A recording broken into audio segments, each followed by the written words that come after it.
Ya. Chiquillos, la clase de esta semana, que es la semana número 8, tiene que ver con los poderes del Estado en Chile. ¿Ya? Y vamos, el objetivo de la clase, chiquillos, es que ustedes puedan conocer las características y funciones a nivel general, chiquillos, de los poderes del Estado. No estamos en un curso de formación ciudadana, educación cívica, ni nada por el estilo.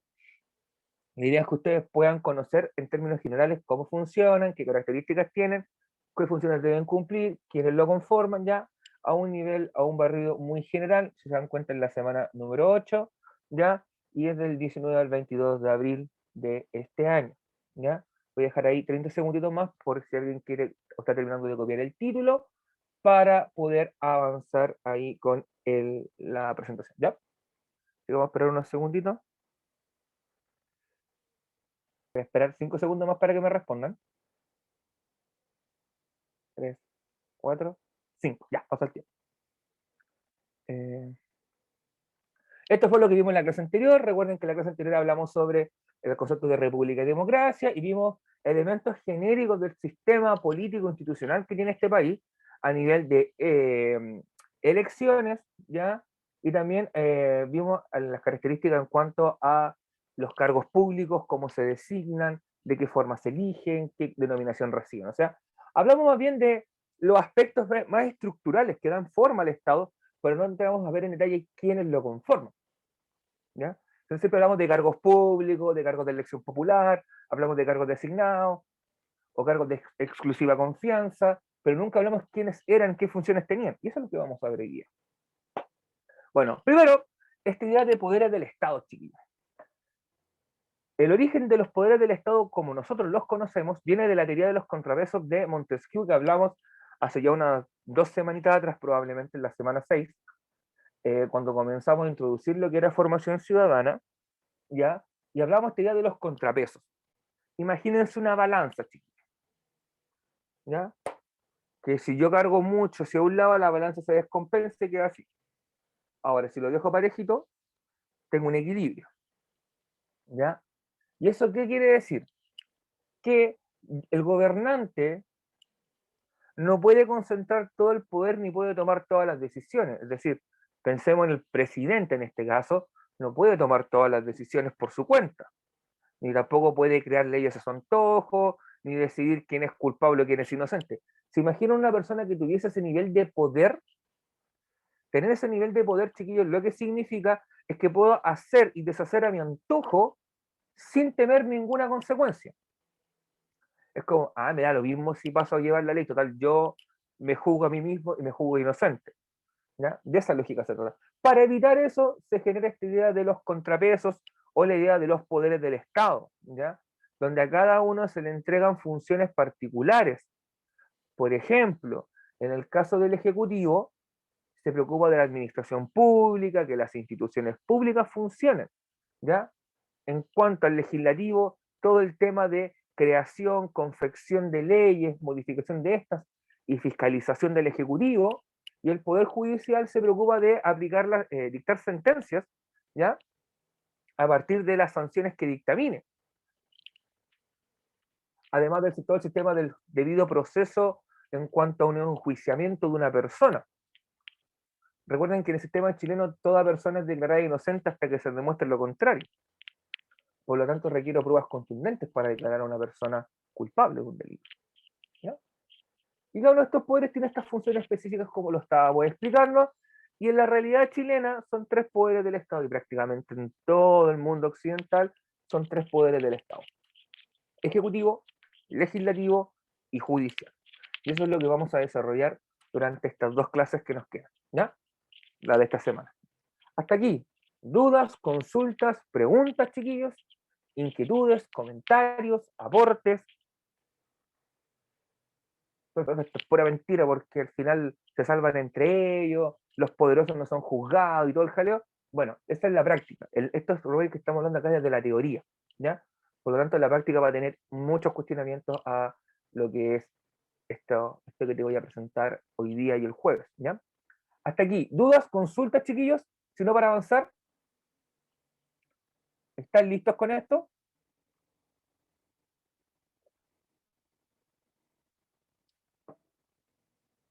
acá lo importante, chiquillos, es que en Chile los tres poderes del Estado es el poder ejecutivo, legislativo y judicial, ¿vale? Eso diría como lo más general. Eso es como lo que nos importa en esta clase, lo que vamos a desarrollar. Lo que está arriba también es una explicación de dónde viene esta idea de poderes del Estado. ¿Ya? Bien, aquí, chiquillos, eh, tenemos una imagen, ¿ya?, de los tres poderes del Estado, entre comillas. ¿Ya? Eh, Cada uno de ellos actúa en forma independiente uno del otro. ¿Ya? ¿Eso qué significa? Que no puede uno intervenir en el otro directamente. No puede decir, a ver, ¿cómo lo explico? No puede ser que un parlamentario se vea presionado por el presidente a votar de una u otra forma, en la teoría. Todos sabemos que en la práctica existe esta influencia política, pero la teoría no está obligado a, o sea, no significa que él vaya a perder su puesto de senador o de diputado si vota en contra de lo que piensa el presidente de turno. ¿Ya? Esa es la independencia que llevan los poderes del Estado. ¿Okay? Que ha estado muy en boga, por ejemplo, en estos días con el tercer retiro del 10%, que los congresistas van por un camino, el presidente va por otro, el presidente intenta presionar a los parlamentarios de su coalición política para que voten de una forma que le convenga a él, pero muchos dijeron que no estaban ni ahí porque estaban aburridos de ser el saco de boxeo de la sociedad, porque al final lo que hacía el presidente era decirle a los partidos políticos, a los congresistas de su partido político o de su coalición política, oye, no voten por esto, y al final no votaban por eso y la gente los termina odiando, más que de costumbre. Así que en un momento dijeron ya, no más, a menos que aquí vengan aportes significativos y ayuda significativa, nosotros vamos a apoyar el retiro del 10%. Fíjense ustedes, a modo de ejemplo de esta independencia, que senadores súper conservadores que son reconocidos por ser conservadores y defensores de la dictadura, como Iván Moreira, están votando a favor del retiro del 10% porque entienden que es la única solución. ¿Ya? Y ahí se ve el ejemplo de la independencia de los poderes del Estado, porque Moreira es de la UDI y te dice estar presionado por la UDI para votar en contra. Pero Moreira dijo, no, yo voto a favor de esto, porque el poder legislativo es independiente del Ejecutivo, así que no le voy a hacer caso al presidente. De eso se trata la idea de la independencia. Es lo mismo que ocurre en el Poder Judicial, ¿ya? Los jueces no pueden ser influidos ni por el presidente, ni por el presidente del Senado, para votar de una u otra forma.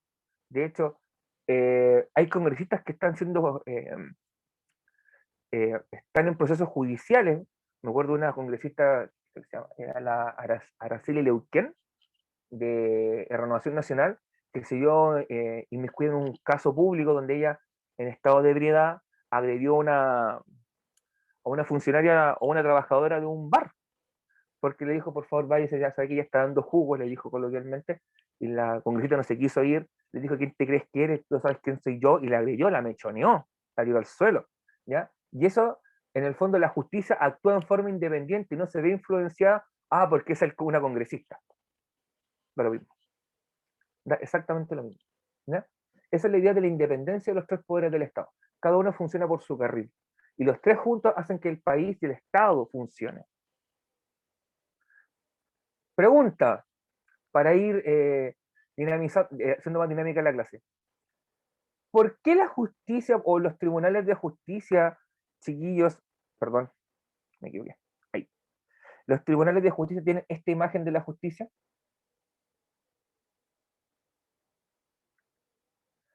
Vamos a partir por partes. ¿Por qué la justicia tiene los ojos vendados? ¿A alguien se le ocurre? Porque no siempre se hace como corresponde la justicia, por eso no. ¿Ya? ¿Alguien más?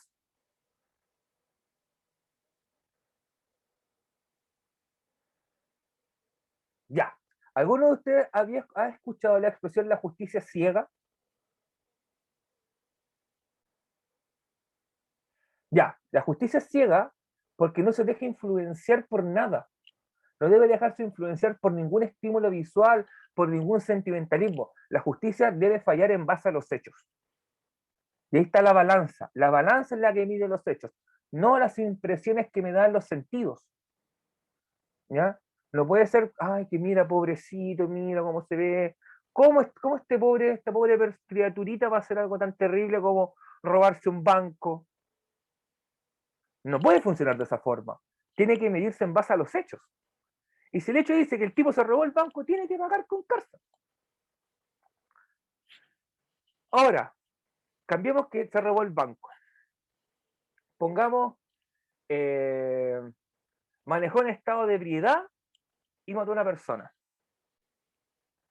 No me puedo dejar, oye, no, pero mira, si tiene una carita de un pan de Dios, ese niño, mira, es blanquito, rubiecito, ¿cómo va a ser algo malo? No, la justicia falla en base a derecho, en base a las normas, a las leyes, y mide bajo esa vara, y pone eso bajo esos contrapesos para ver si es culpable o no, o es inocente o no, ¿ya? Y de esa forma funciona.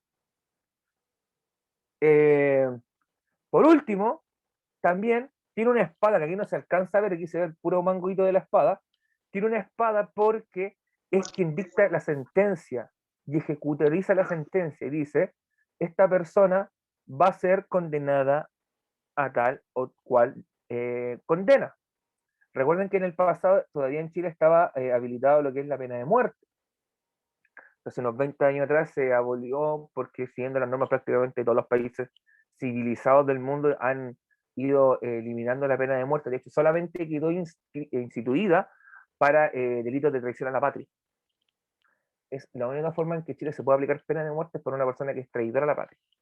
Onda, si Chile entra en guerra con Argentina, pelea por los argentinos, le da la información a los argentinos, esa persona puede ser condenada a muerte. Es la única forma. Para todos los demás delitos se instaló lo que es el presidio perpetuo calificado, con pena máxima, es una cárcel de por vida, pero tú puedes a los 40 años recién completados de tu condena optar a algún beneficio. Eso es lo que establece la ley chilena. Ya no es tan rígida, no sé, como en algunos países como en Estados Unidos, donde los estados que tienen pena de muerte tienen cadenas perpetuas que son de 700 años sin beneficio. Ya, o sea, te aseguraste de por vida que ese tipo se pudre en la cárcel. ¿Ya? Va por ahí. Vamos con el primer poder del Estado, el Ejecutivo. El Ejecutivo, chiquillos, la función fundamental del Poder Ejecutivo es procurar el funcionamiento de la administración pública. ¿Y qué vamos a entender por administración pública, chiquillos?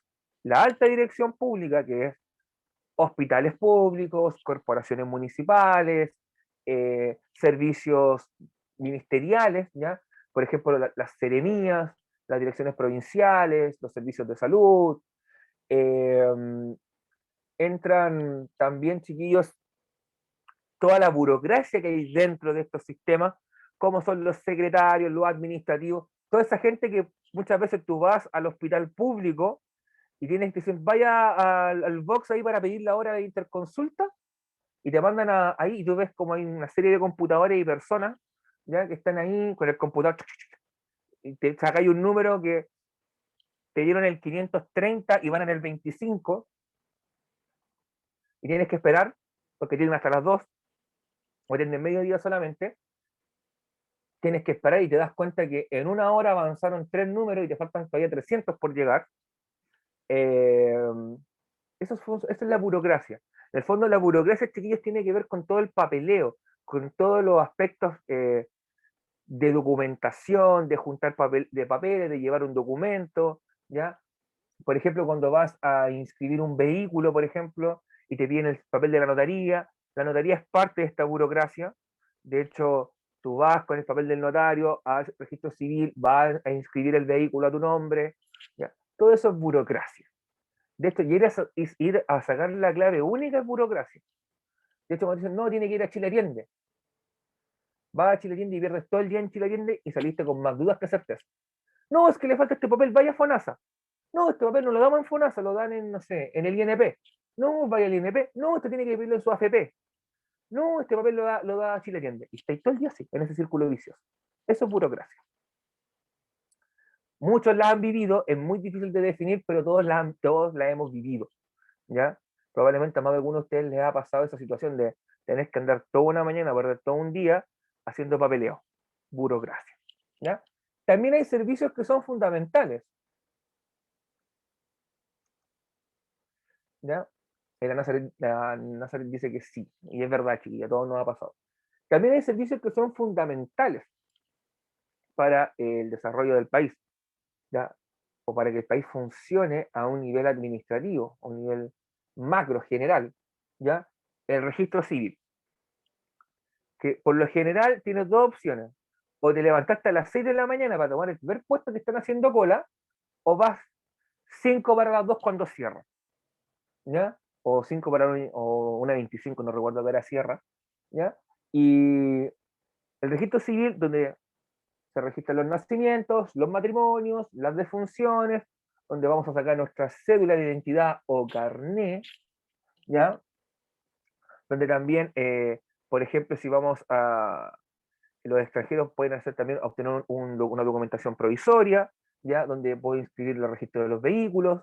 Antiguamente, antes que existiera toda la clave única y todos los certificados, poder pedirlo en forma virtual, había que ir al registro civil a sacar los documentos. O sea, todos aquellos que hemos postulado algún trabajo y te piden certificado antecedente, teníamos que ir mandando el pique al registro civil, ir, sacar el numerito, que te dieran el certificado, todo el jaleo burocrático, ¿ya? No solamente está el registro civil, otro también importante es el servicio de aduanas, ¿ya? Todos aquellos que tenemos la manía de comprar en el extranjero cosas que no necesitamos, por AliExpress, ¿ya? O por otra plataforma como Amazon, eBay, ¿ya? Inclusive si compraste por plataformas chilenas como Linio o Dafiti, que tienen muchas veces envío internacional, te vas a topar con los tipos de aduanas que son súper simpáticos. Te retiran el pedido, ven que cumpla con las normas de seguridad para entrar al país, lo van a retener y te van a cobrar un impuesto debido al tipo de producto que sea. Sobre todo cobran impuestos por el peso del producto, por el espacio que utilizó para llegar al país. Así que si compraste algo demasiado grande, te van a cobrar un impuesto grande, ¿ya? De que muchas veces te desmotiva a comprar. Y tuviste la mala suerte. De hecho, porque muchas veces es al azar el proceso. No es que a todos se les todos pasen por el proceso de aduana, sino que son algunos productos en forma azarosa que pasan. También está el servicio agrícola ganadero, ya, entre tantos otros productos, pero instituciones que funcionan dentro de estos servicios fundamentales que te entrega o asegura el Poder Ejecutivo. Ahora bien, a nivel de funcionarios, el Poder Ejecutivo tiene cargos que son electos, ¿ya? Y tiene cargos que son de exclusiva confianza. Aquí es importante hacer una aclaración y por eso viene un asterisco, ¿no? El presidente de la República es electo desde 1820 y algo, ¿ya? Es electo cada 4 años en la actualidad por mayoría absoluta, es decir, el 50% de votos más uno. En un mes más, aproximadamente, si es que la pandemia lo permite, se va a sumar la elección de gobernadores regionales, que van a reemplazar la figura del intendente. Y después van a surgir las elecciones de gobernadores provinciales, que van a en el fondo a sustituir la designación de intendentes y gobernadores, ¿ya? Por eso lo coloqué con un asterisco, porque el día de hoy, que es 19 de abril, todavía siguen siendo designados, porque son intendentes, pero en mayo ya van a ser electos por la población, ¿ya? Y tenemos cargos que forman parte del Ejecutivo. También está lo de exclusiva confianza. Son gente cercana a la figura del presidente, son asesores directos en quien el presidente confía. Dice, yo creo que tú estás capacitado para estar en este puesto. O bien son por cuoteo político, en el fondo, por equilibrio entre los partidos políticos, ¿ya? Tú vas a tener este ministerio, tú vas a tener este ministerio, tú vas a tener este ministerio. Vean qué personas calzan en el puesto, ¿ya? Por ejemplo, yo soy presidente de Chile, supongamos, me eligieron presidente y ya, y tengo que armar mi gabinete de ministros, o sea, los ministros que me van a acompañar. Y yo digo, necesito alguien para educación, ¿ya? Y los partidos políticos me pueden decir, mira, te ofrecemos a esta persona, a esta persona, a esta persona. Y ahí yo tengo que escoger. Yo elijo esta persona, porque es de mi confianza. Y al ser de mi confianza, en el fondo, yo le voy a designar esa área de competencia a él, para que él se preocupe. ¿Ya? Lo que hace el presidente Piñera cuando, por ejemplo, dice, ya, Raúl Figueroa va a ser el ministro de Educación, él está diciendo, yo confío en que Raúl Figueroa va a preocuparse de toda esa área y lo va a hacer bien. Es la teoría. Lo mismo con todos los ministros. Ahora, que en la práctica el tipo no le pegue, sea un cero a la izquierda, no cache una, como se dice coloquialmente, siempre está fuera de la jugada, está en offside, está perdido, está menos enchufado que plancha de campo, ese ya es otro tema. Porque al presidente eso no le va a importar, le va a importar que sea una persona de confianza. ¿Ya? Lo mismo ocurre con los subsecretarios.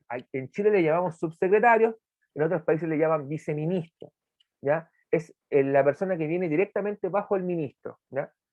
También ustedes pueden ver que cuando el ministro no está, o está en un viaje en el extranjero, el subsecretario queda en Chile y queda como ministro subrogante, es decir, la persona que quedó a cargo cuando el ministro no estaba. ¿Ya? De esa forma funcionan. También están los directores regionales de servicio. ¿Ya? Por ejemplo, los secretarios regionales ministeriales, el Ceremi de Educación, el Ceremi de Salud, el Ceremi de Vivienda, el Ceremi de la Mujer y Equidad de Género, el Ceremi de Medio Ambiente, el Ceremi del Deporte. Todos esos son cargos de exclusiva confianza que tiene el presidente, y del nivel más bajo vienen los directores provinciales, ¿ya? Los que se encargan, por ejemplo, de la Dirección Provincial de Educación, la Dirección Provincial de Salud, de Vivienda, ¿ya? Y así sucesivamente. Esto es más o menos un nivel muy genérico, chiquillos, cómo se estructura administrativamente el Poder Ejecutivo. ¿Alguna duda, alguna consulta sobre esto, alguna pregunta? Gabinete de Ministros en pandemia. ¿Cómo sabemos que están en pandemia? Porque todos están con mascarilla. ¿Ya? De hecho, creo que son los ministros, sí, porque está desborde. Este tal vez el cambio de gabinete que hubo cuando, eh, cuando sale Blumen, sí, porque está Víctor Pérez. El gabinete, el cambio de gabinete cuando fracasó el evitar el retiro del 10%.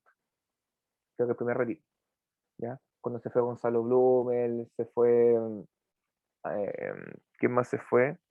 El ministro de Economía de Hacienda de la época. No, no es el ministro de Hacienda. El secretario general de la presidencia, que era Claudio Alvarado, se fue. ¿Ya? Y asumieron todos los tipos que están acá. ¿Ya? Y esta es la fotografía, te muestra en el fondo que ellos son los asesores de confianza del presidente. O sea, el presidente, estos tipos, tiene que confiar en la vida, literalmente, porque si ellos fracasan, el que paga los platos rotos es él. ¿Ya? Piensa en lo que pasó, por ejemplo, con salud. Quizá el presidente Piñera no tiene idea de salud pública, está bien, no es su área de experiencia. Por algo él coloca a un ministro de salud que es médico, que era Mañalich. ¿Ya? Y no sé si estará por aquí en la foto Mañalich. No lo veo. Después si lo encuentro les digo. No, no está, porque está. Fíjense lo chico que es París, que no se ve acá atrás. Está tapado por Ignacio Briones, que era ministro de Hacienda. El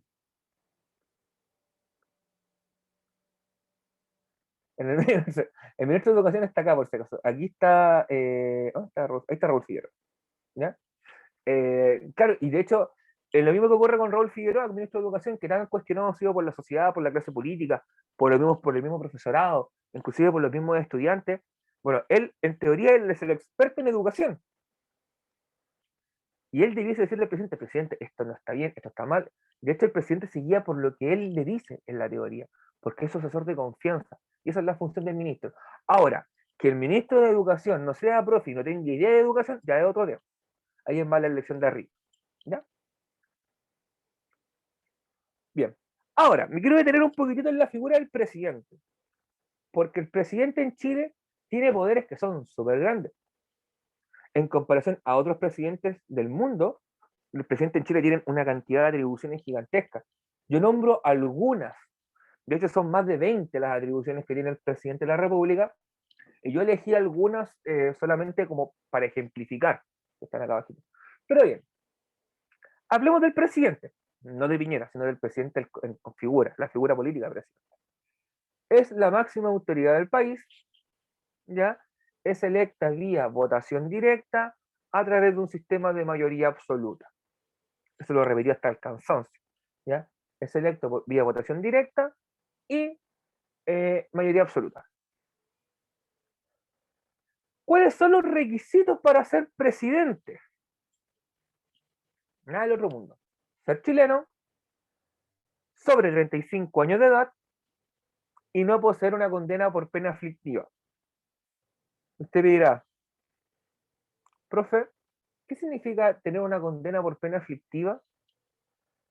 Estimado estudiante imaginario, eso significa no haber cumplido una pena de 3 años y un día de cárcel efectiva. ¿Ya? Eso es pena aflictiva. En el fondo, una pena que tiene que pagarse sí o sí con cárcel.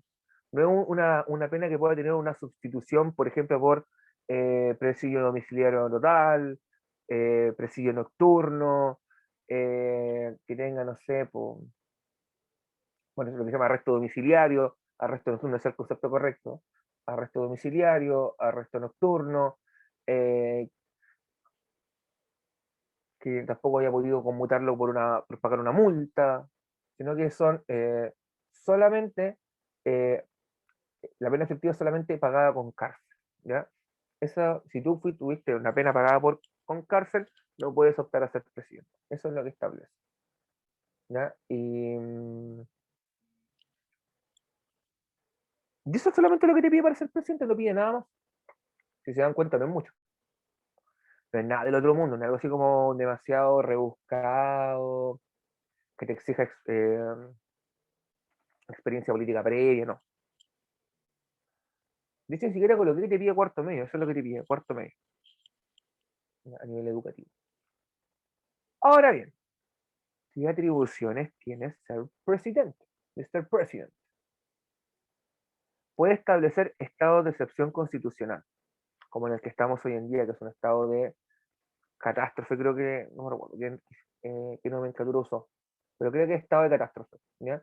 Que le entrega ciertas atribuciones, por ejemplo, le permite solicitarle a las Fuerzas Armadas que salgan a la calle, establece jefes de zona que están en paralelo con los ministros, perdón, con los intendentes, y además tienen más poder que los intendentes. Y su función es asegurarse que se cumplen las normas que se establecen en un estado de catástrofe, ¿ya? Donde entra, por ejemplo, el toque de queda, ¿ya? Ustedes recuerdan el estallido social del 2019, ocurrió algo similar, cuando ya comenzó a quedar la escoba, medio Santiago ardió, y yo también ardió, se establecieron, salieron los militares a la calle, se establecieron jefes de zona que eran funcionarios de las Fuerzas Armadas y de Orden, dependía de qué región, y eso eh, permitió en el fondo que se estableciera la paz, entre comillas, ¿ya? De hecho, algo muy similar ocurre si se declara estado de guerra, ¿ya? Esperemos nunca en nuestra vida tener que volver a vivir un estado de guerra, ¿ya? Eh, como probablemente se vivió en la época de la Guerra del Pacífico. ¿Ya? Los estados de guerra, chiquillos, ahí se establece, por ejemplo, hay otras atribuciones que surgen, como por ejemplo, puede pedirse la completa movilización de toda la gente apta para el servicio militar, ¿ya? Lo que sería un reclutamiento masivo de todos aquellos que tenemos la edad y no tenemos ningún antecedente quizás médico de gravedad, estamos obligados a ir a servir, ya como soldados. El estado probablemente que nosotros más conocemos es el de catástrofe, ¿ya? Por los temas de los terremotos, a veces los aluviones que han afectado a nuestro país a lo largo de la historia. Ustedes recordarán que el atraso en declarar, por ejemplo, el tsunami y el estado de catástrofe llevó a que se murieran cientos de personas en este país, ¿ya? O sea, a ese nivel de poder tiene el presidente, ¿ok? El presidente también puede dictar decretos con fuerza de ley. ¿Qué es un decreto con fuerza de ley? Es un documento que puede salir del escritorio presidencial y tener la misma validez que una ley. O sea, el presidente puede crear leyes haciéndole un bypass, o sea, rodeando al poder legislativo, sí, puede. ¿Por qué no lo hace? Porque es antidemocrático. Y en el fondo rompe esta idea de poderes del Estado, de equilibrio de los poderes, ¿ya? Que es muy importante de mantener en un sistema democrático.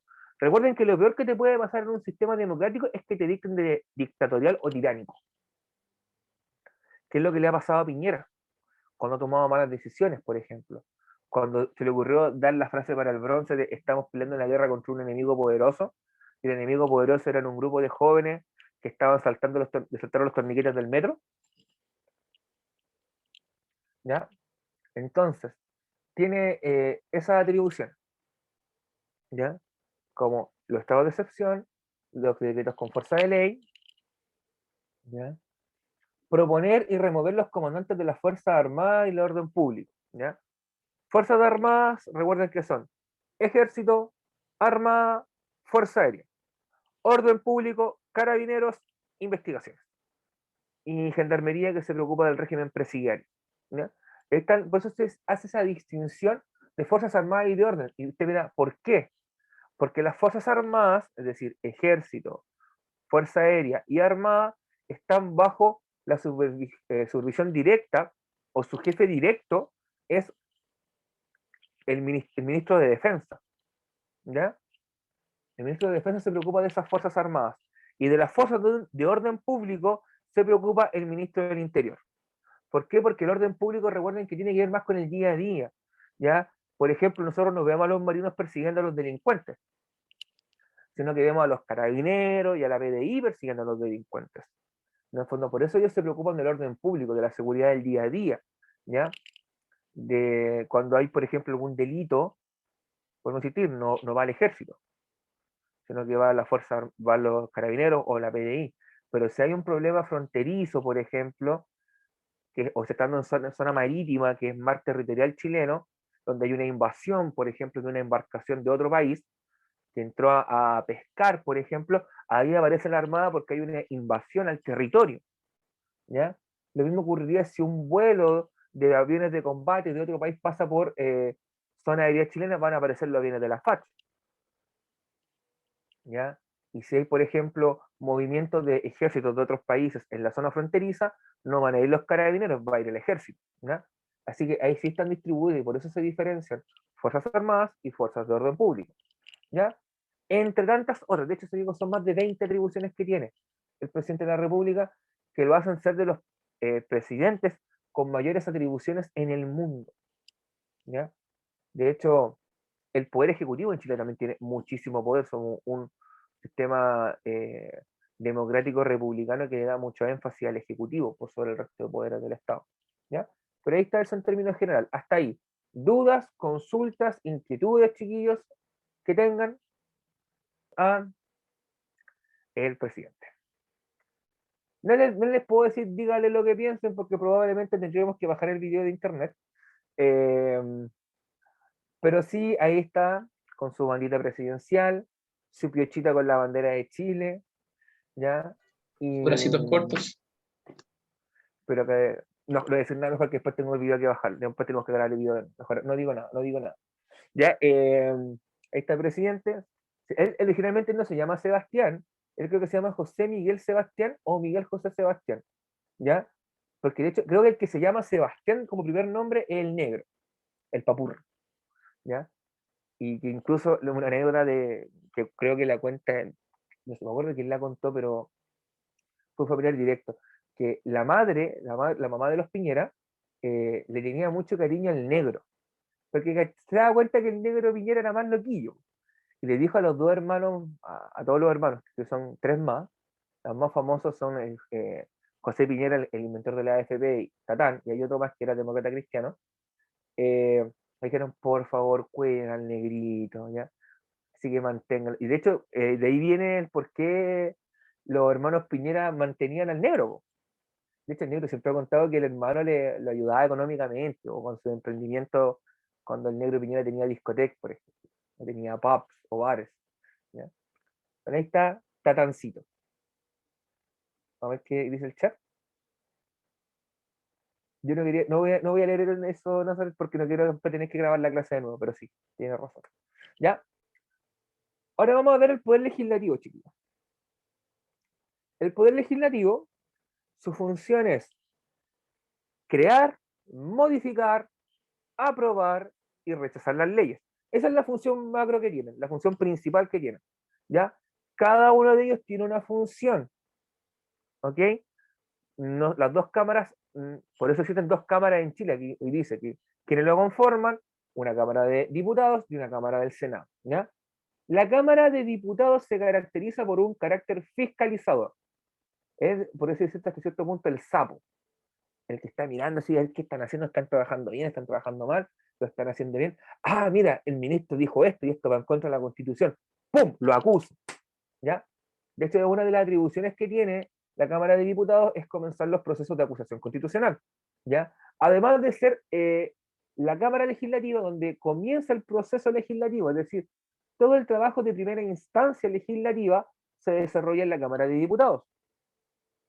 Por ejemplo, el día, si no me equivoco, fue viernes, cuando los diputados aprobaron el tercer retiro del 10% de la Cámara de Diputados, aprobó la reforma transitoria para permitir el retiro del 10%, ¿ya? Ese es el primer trámite. Que se haya aprobado ahí no significa que sea ley, sino que pasó el primer trámite legislativo, ¿ya?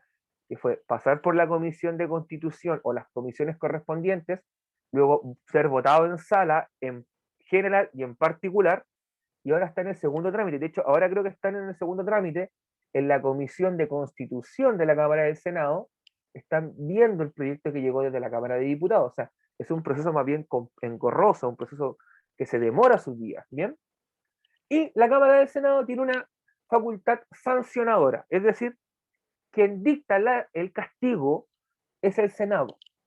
De hecho, cuando fue la acusación constitucional contra el ex ministro Chadwick el 2019, en contexto del estallido social, y cómo él no fue capaz de controlar a las policías que se desbocaron disparándole a la gente, ya generando muertes, traumas oculares, abusos de los derechos humanos más fundamentales de la gente, y él no fue como el encargado político superior de mantenerlo a raya, fue acusado constitucionalmente por los diputados, se aprobó la acusación y posteriormente el Senado ratificó esta sanción y lo dejó inhabilitado por 5 años de ejercer algún cargo público. Usted mira, profe, ¿tan charcha el castigo de 5 años solamente? Sí, es el máximo que está estipulado en la ley chilena, ¿ya? No puede quedar inhabilitado de por vida, lamentablemente. ¿Ya? Lo mismo ocurrió cuando intentaron acusar constitucionalmente a la Marcela Cubillos, que no prosperó, ¿ya? Cuando intentaron acusar constitucionalmente, me acuerdo, recuerdo que acusaron constitucionalmente a la que es actual presidenta del Senado, que en aquella época fue ministra de Educación, la Yanda Proboste, de el gobierno del primer gobierno de Michelle Bachelet. O sea, se utiliza esta estrategia, ya que es una de las facultades que tiene. De hecho, también se puede acusar constitucionalmente a ministros del Poder Judicial. De hecho, en el caso, no sé si usted recordará el bullado caso de Ámbar Cornejo, esta jovencita que encontró un trágico final, ¿ya? A manos de su padrastro, y donde también estuvo la madre metida entre medio. Bueno, a la jueza que le dio la libertad condicional al tipo, al criminal, la acusaron constitucionalmente porque cómo no se fijó que esta persona no cumplía con las condiciones siendo que el informe de Gendarmería decía que no cumplía con las condiciones para obtener el beneficio. O sea, pueden ser no solamente funcionarios políticos o políticos, sí, también se puede acusar a ministros del Poder Judicial, ¿ya? Inclusive se puede acusar constitucionalmente a los comandantes en jefe de las Fuerzas Armadas también, en caso de ser necesario, ¿ya? ¿Dónde se emplaza el Congreso? En Valparaíso, ¿ya? Se emplazó en Valparaíso principalmente en un intento del gobierno militar de la dictadura de descentralizar todas las tomas de decisiones de Santiago, y sacaron el Congreso que originalmente estaba en Santiago, se lo llevaron a Valparaíso, a esa torta merengue lúcuma que es bastante fea, que es como un cuadrado que hay, pero que cumple el rol de Congreso, ¿ya? Que por lo general cuando hay manifestaciones en Valparaíso lo tienden a cerrar al tiro, ponen barricadas, y está ahí el carro lanzaagua y el carro lanzagases, que coloquialmente son conocidos por la gente como el guanaco y el zorrillo respectivamente, ¿ya? Y el Congreso está es bastante fácil llegar, ubicar lo que es Avenida Argentina con Avenida Colón, o por Avenida Argentina por Colón después, y llegan al Congreso. De hecho se ve el Congreso por Avenida Argentina, ¿ya? ¿Y cómo se eligen los congresistas? En la actualidad, como hablamos la semana pasada, se escogen a partir de un sistema proporcional. Es decir, funcionan con un sistema que favorece a los pactos, a las listas, ¿ya? Y permite el fenómeno del arrastre, de que candidatos con muy poca votación lleguen al Congreso debido a que fueron en la misma lista con un candidato con votación potente. Lo que se le llama en política actual los candidatos del 1%. ¿Ya? Y ahí destacan figuras como, por ejemplo, Gonzalo Vinter en Santiago, el Kenneth Pugh en la que es la región de Valparaíso como senador, ¿ya? Sobre todo en la Quinta Costa, ¿ya? Destaca la figura de Kenneth Pugh que llegó con un 2% a ser senador. O sea, se dan. ¿Y por qué llegó, por ejemplo, Kenneth Pugh a ser senador en la región de Valparaíso? Porque fue en la misma lista con Francisco Chaguán que arrasó. Y Chaguán arrastró a Pugh. De eso se trata el fenómeno de arrastre. Es como si yo fuera a votación, por ejemplo, yo y el profe Estefano fuéramos a votaciones en una lista parlamentaria y supongamos que el profe Estefano sacó, no sé, 80.000 votos, o sea, el tipo arrasó. Y yo saqué 100 votos. Él me arrastra, con sus 80.000 votos, me arrastra a mí eh, a ser parlamentario. De eso se trata el sistema de arrastre. Ahí está esa torta muy fea, de hecho, haciendo comentarios de crítico arquitectónico, crítico de arte, o de, sí, de arte, arquitectura, bastante feo el Congreso, ¿ya? Desentona completamente con lo que era el sector en Valparaíso, un sector con construcciones de finales del siglo XIX, mediados del siglo XIX, comienzos del XX, ¿ya? Un sector con construcciones muy bonitas, que están muy mal cuidadas, pero muy, muy bonitas. Podría haber tenido un estilo más siguiendo la lógica de la época, hacerle un homenaje en vez de hacer esto que parece literalmente una torta. Una Una maqueta torta de lupo. colegio. Maqueta de colegio o proyecto de arquitecto de primer año, ¿ya? Algo así. Es como, haga una casa cuando estaba en básica primer siglo, y decían, haga una casa, probablemente debería ser un diseño de este estilo. Ya sea algo bastante, bastante feito, en comparación a la belleza que puede tener la arquitectura de Valparaíso, ¿no? Ok. Vamos a hablar de los diputados. Y yo creo que vamos a ir quedando por aquí el día de hoy, en la medida de lo posible. ¿Ya? ¿Cuánto duran los diputados en su cargo? Duran 4 añitos. Y tienen un máximo de 2 reelecciones. Es decir, fui una vez electo, puedo optar a 1 y 2 reelecciones. O sea, el máximo de años que puedo estar siendo diputado son 12. ¿Ya? De hecho, creo que son hoy en día 150 y algo, ¿ya? Diputados, no recuerdo la cifra exacta. ¿Y cuál es la principal función que tienen, además de la función legislativa de crear, promover leyes? Es la de fiscalizar los actos del Ejecutivo. Ya son el fiscalizador, no son sancionadores, esa es la diferencia. Por eso se diferencian entre diputados y senadores. ¿Ya? Los diputados fiscalizan y comienzan los procesos de acusación constitucional, es decir, son los diputados quienes tienen que decir, ¿saben qué? El ministro de Salud, por ejemplo, no está cumpliendo con su pega, no se ha preocupado de mejorar la salud pública y esto nos ha traído problemas con la pandemia del coronavirus porque no ha sido capaz de impulsar un programa de vacunación efectivo que invita a la gente a vacunarse en forma masiva y se está vacunando muy poca gente. Estoy inventando. ¿Ya?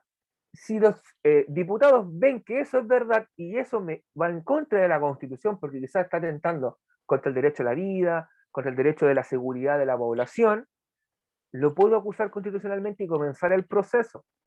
Y el proceso es no es un proceso rápido, no es un proceso express. ¿Ya? Se juntan las firmas, que son creo que 10, se eleva el proyecto, se lleva a la comisión pertinente, los congresistas se escoge un grupo ya que va a redactar la acusación, que van a votar si lo que llaman ellos el libelo, que es el escrito, está acorde, ya, si están de acuerdo con él, si están de acuerdo con la acusación, sí o no. En el caso de decir que sí o decir que no, da lo mismo en cuanto a la comisión que investigue el proceso, después eso se lleva a votación. La votación en sala, en el Congreso, se vota por el escrito, ¿ya? Si se está de acuerdo primero con acusar constitucionalmente o no, si no se está de acuerdo, todo queda en nada. Ahora, si se está de acuerdo, el Congreso está de acuerdo de llevar a cabo el proceso, se vota. Y luego, cuando se presentan los argumentos, van abogados, van especialistas a defender o a atacar, ¿ya? Es un proceso igual que un juicio, muy similar, se llega al momento de votar si se aprueba la acusación para que siga su trámite o no. Si se aprueba el seguir el trámite, esta va a pasar al Senado y va a vivir el mismo proceso en el Senado. Ahora, si la Cámara de Diputados la niega y no la acepta y sale rechazada, eh, queda ahí y se murió la acusación constitucional. ¿Ya? Por eso es la función que tiene, además de ser quienes promueven las leyes en una primera instancia. Y aquí hay un aspecto bien interesante que destacar, chiquillos, y recordarles, sobre todo para aquellos que ya somos adultos probablemente y estamos esperando extasiados un tercer retiro del 10%, si es que lo podemos sacar. Recordarles que solamente el Poder Ejecutivo tiene la atribución de promover iniciativas que signifiquen gasto público. Por lo tanto, una iniciativa que signifique el retiro del 10% solamente puede ser promovida por el presidente de la República.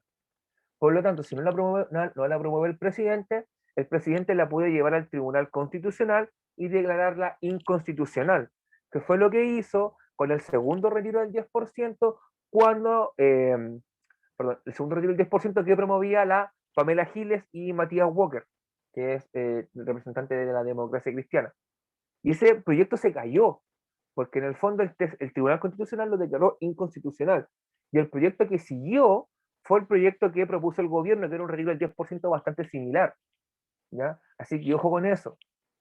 No les extrañe que aquellos que están esperando este retiro, llegue el presidente y diga, voy a recurrir al Tribunal Constitucional ya para que determine si el tercer retiro está ajustado a derecho o no. Ya, porque ya hay un antecedente en el cual el Tribunal Constitucional falló en contra, y pero falló en contra por poquito. De hecho, fue un empate 5-5, y como fue un empate, dirimió la presidenta del Tribunal Constitucional, que es cercana al presidente Piñera, y ella fue la que dio el voto que marcó la diferencia. Así que por si acaso, por si alguien está esperando el retiro, no coma ansia, espere, ya no vaya a ser que esté haciendo proyectos con lo que voy a sacar con el 10% y tal vez no lo puedo sacar. Así que tranqui con eso. Y ya como último, chiquillos, por esta clase, como no podía faltar, un par de fotitos. La izquierda tenemos a la Pamela Giles. Ya este fue el primer retiro del 10%, ya cuando Pamela Giles dijo que si se aprobaba en la Cámara de Diputados iba a salir corriendo a lo Naruto, y con bota ortopédica y todo corrió a lo Naruto, ¿ya?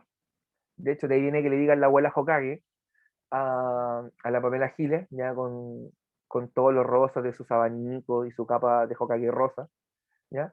¿Y por qué la coloca ahí? Porque te muestra, en el fondo, que los procesos legislativos, cuando son polémicos, ya son de temas que generan efervescencia popular, ya generan como, elevan las pasiones de la gente, la clase política también lo siente y también lo vive de esa forma. De hecho, en este primer retiro, la mayoría, la victoria del proyecto fue tan apabullante, fue tan grande, que cuando se votó en el Senado y después se votó con todas las correcciones que se hicieron, ganó pero por números que nadie esperaba.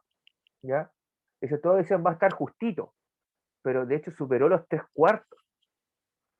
Superó lo que era la ley de quórum calificado, que fue el primer argumento que se tuvo, que esto era una reforma constitucional, por lo tanto debía ir por el carril de la reforma constitucional, que son 2/3 del total de parlamentarios, o sea, que de los 150, sobre 90 votaron a favor, ¿ya? Bueno, se logró, ¿ya? Y al lado, en la derecha, bueno, un poquito ya que le pegamos tanto al presidente y a toda su coalición política, ¿por qué también no pegarle al otro extremo? ¿Ya? Eh, Esa imagen hace referencia, o ese pantallazo hace referencia a una frase que dijo Giorgio Jackson, ¿ya? Diputado del Frente Amplio, cuando él dijo que él donaba parte importante de su sueldo, ¿ya? Donaba parte importante de su sueldo. Lo que después se supo es que lo donaba el partido político y después sacaba el sueldo por el partido político. O sea, en el fondo era una donación fantasma, ¿ya? Y por eso sale esa imagen de él vagabundo recibiendo dinero de él político, ¿ya? Y eso en el fondo muestra, chiquillos, del lado más turbio que tiene la política, en este caso el Congreso, que es el que todavía no podemos, chiquillos, romper ciertas malas prácticas del pasado, como son todo el aprovechamiento que genera la actividad política debido a las grandes sumas de dinero que mueve. De hecho, los parlamentarios chilenos son de los mejores pagados en el mundo. ¿Ya?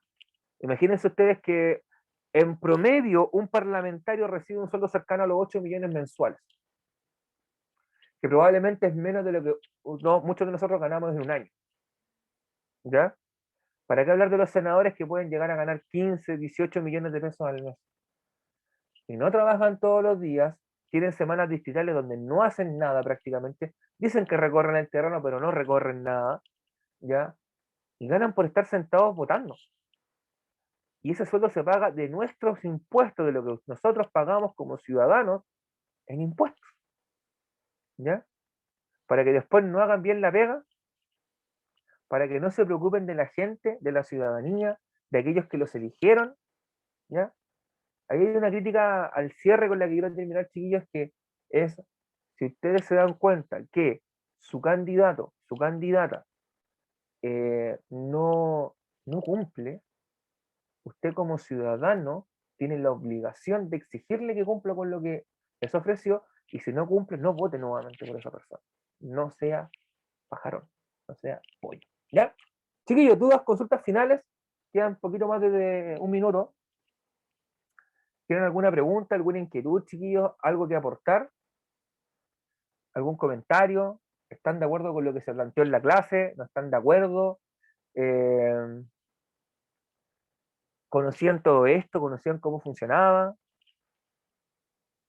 ¿Ya? Recuerden, chiquillos, que su participación es muy importante para la dinámica de la clase, ¿ya? Que no sea tanto un monólogo de mi parte, sino que también ustedes compartan sus experiencias, participen. Porque si no, quemo todo el material en una clase y tengo que después estar... se cae el material muy rápido, chiquillos. La idea es que sea un diálogo de ustedes conmigo sobre la clase, ¿ya?